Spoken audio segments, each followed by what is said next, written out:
1 Samuel 22. So David departed from there and escaped to the cave of Adullam.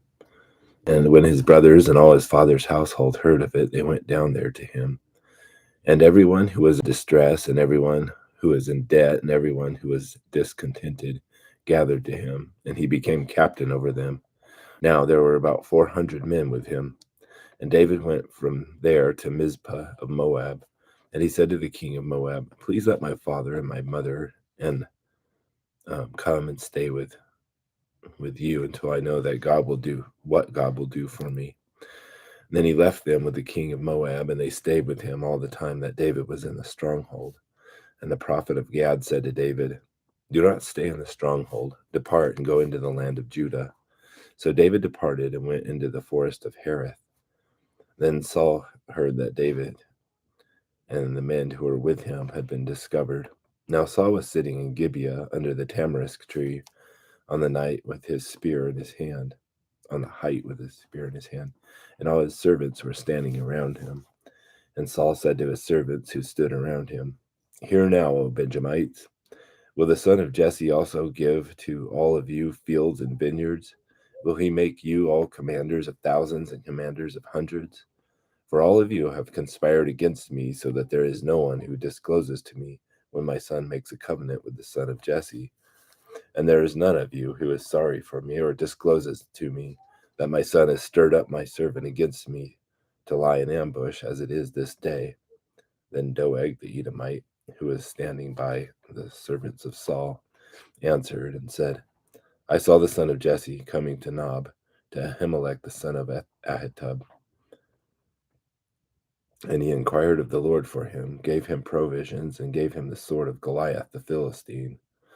Then the king sent someone to summon Ahimelech the priest, the son of Ahitub, and all his father's household, the priests who were in Nob, and all of them came to the king.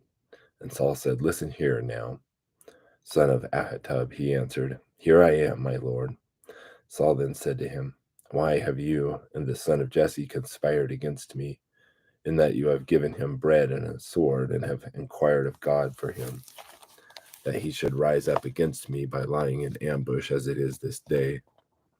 Then Ahimelech answered the king and said, "And who among all your servants is as faithful as David, even the king's son-in-law, who is captain over your guard and is honored in your house? Did I just begin to inquire of God for him today? Far be it from me.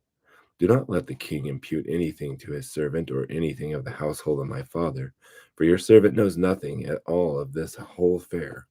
But the king said, "You shall surely die, Ahimelech, you and all your father's household."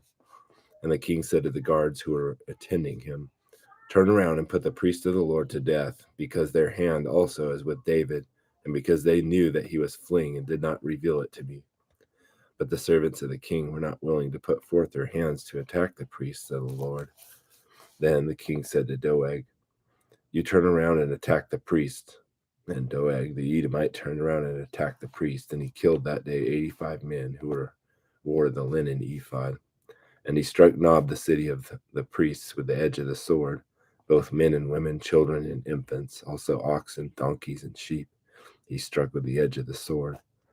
But one son of Ahimelech, the son of Ahitub, named Abiathar, escaped and fled after David. And Abiathar told David that Saul had killed the priests of the Lord.